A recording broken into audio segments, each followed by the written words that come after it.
ইফতারের আগে আমার আপুর মেজাজ।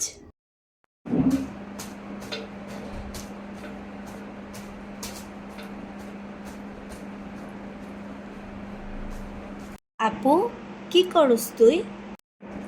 ফুলের থেকে মধু খাইতাছি, খাবি?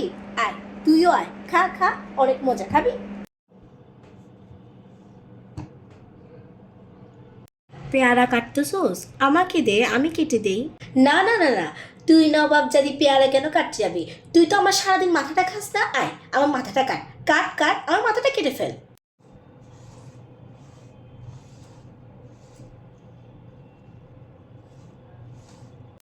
মা তোমার টুনি কথা আল্লাহ আপু, তুই এখনো কাজ করতেছোস? কখন থেকে দেখতেছি তুই কাজ করতেছোস। আমি তো কাজ করবই। আমি কাজ করব না তো কে করবে? আমি যে তোদের 24 ঘন্টা কাজের বেরি, সারাদিন তো আমিই কাজ করব না? তুই তো নবাব জাদি, তুই কেন কাজ করবি? যা অবস্থা দেখলাম, ইফতারের আগে আপুর সাথে কথা বলাই যাবে না। ভাগ্যিস ও আমার গলাটা চেপে ধরে নেই।